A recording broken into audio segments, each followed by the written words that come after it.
Assalamualaikum warahmatullahi wabarakatuh. Perkenalkan, nama saya Laura Sarmada.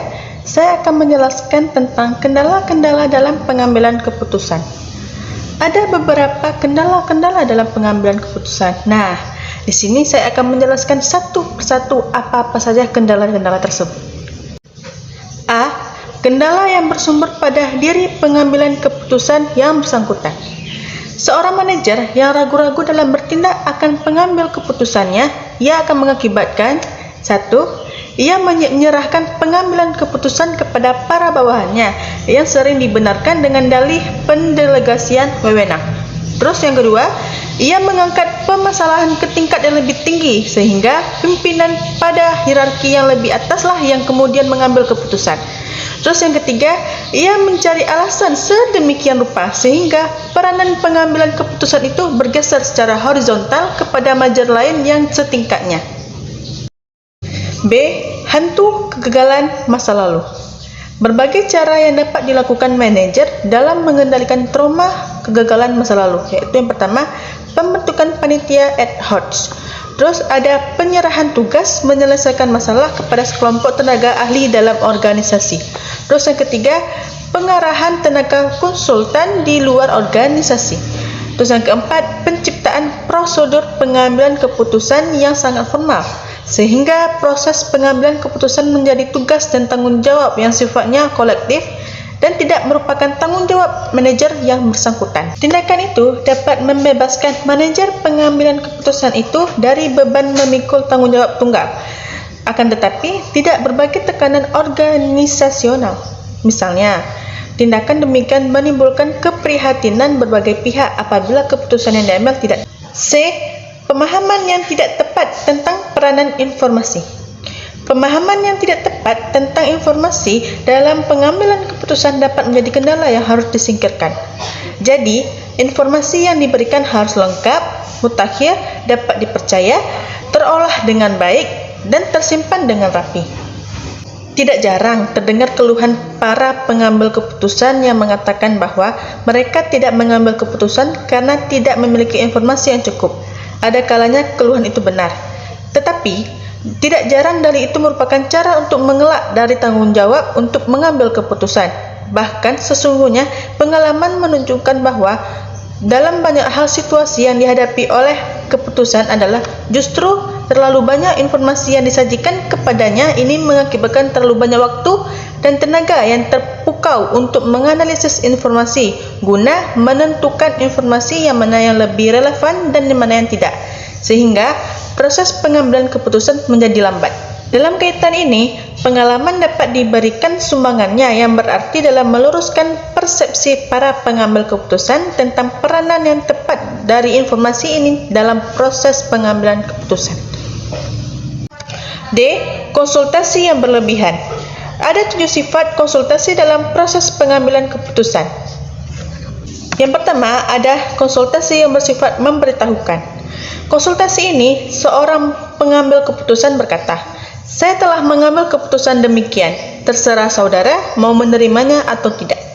Gaya ini sering digunakan oleh manajer yang otokratis. Yang kedua, ada konsultasi yang bersifat menjual. Dengan menggunakan sifat konsultasi ini, seorang pengambil keputusan berkata, "Inilah keputusan yang telah saya ambil. Izinkan saya menjelaskannya kepada saudara. Mudah-mudahan saudara menerimanya dengan keputusan yang baik." Gaya ini sering digunakan oleh seorang manajer yang memerlukan dukungan orang lain, bukan saja dalam bentuk persetujuan atau ketepatan keputusan itu, akan tetapi juga dalam pelaksanaannya. Yang ketiga, ada konsultasi yang memancing reaksi orang lain. Menggunakan sifat konsultasi ini, seorang pengambilan keputusan ini berkata, "Saya merencanakan mengambil keputusan demikian, dan saya mengharapkan pendapat Anda untuk keputusan tersebut."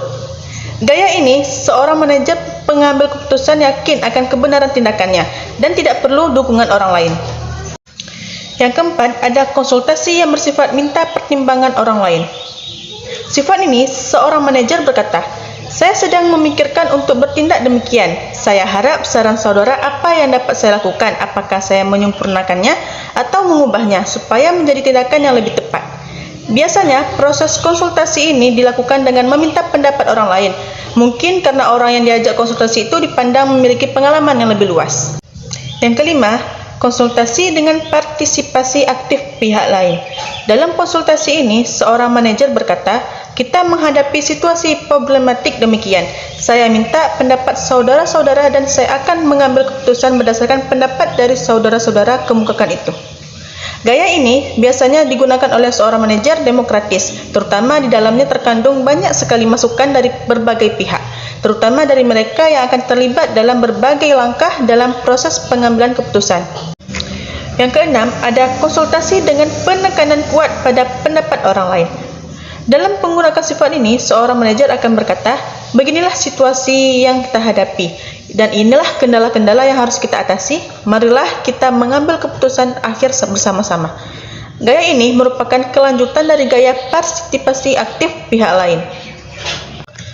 Yang ketujuh, ada konsultasi yang bersifat pendelegasian.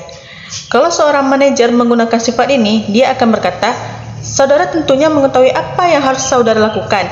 Saya mempercayakan kepada saudara tindakan apa yang akan saudara ambil dan langkah apa yang akan saudara tempuh." Gaya ini biasa digunakan bila masalah yang dihadapi akan dipecahkan tidak terlalu rumit. Yang E, ada faktor ketidakpastian.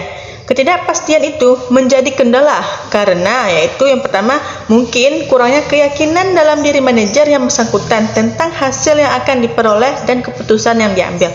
Terus yang kedua, ada preferensi pribadi manajer yang bersangkutan atas alternatif yang mungkin ditempuh, yang biasanya berbeda dengan alternatif-alternatif yang dilakukan melalui pendekatan ilmiah.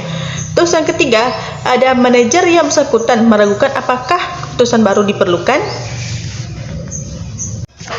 Jelaslah bahwa faktor ketidakpastian merupakan salah satu kendala yang harus diperhitungkan dan sejauh mungkin diatasi dalam proses pengambilan keputusan.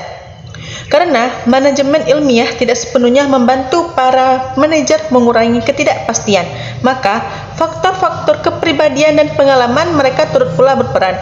Itu berarti bahwa bagi manajer, banyak kemampuan untuk menentukan tingkat toleransi yang dapat diterima sebagai akibat keputusan yang diambil adalah sangat penting. Artinya, karena kemampuan tersebut sangat berperan dalam mengatasi risiko yang pasti timbul. F. Keterlibatan kelompok sebagai kendala. Dua kelemahan utama yang ditimbulkan oleh keterlibatan banyak orang dalam proses pengambilan keputusan, yaitu yang pertama ada karena keinginan pihak-pihak yang terlibat dan dengan itikat yang sesungguhnya baik untuk berperan, serta proses pengambilan keputusan dapat menjadi sangat lambat, dan keadaan demikian bukannya mustahil mempersulit pemecahan masalah yang dihadapi. Yang kedua, itu adalah sering timbul polarisasi pandangan di kalangan mereka yang terlibat, yang pada gilirannya mempersulit tercapainya mufakat tentang, yaitu pertama, berbagai langkah dalam proses pengambil keputusan, hasil tindakan yang akan diambil, risiko yang mungkin timbul, beban yang harus dipikul oleh organisasi dalam bentuk penggunaan sumber daya dan dana.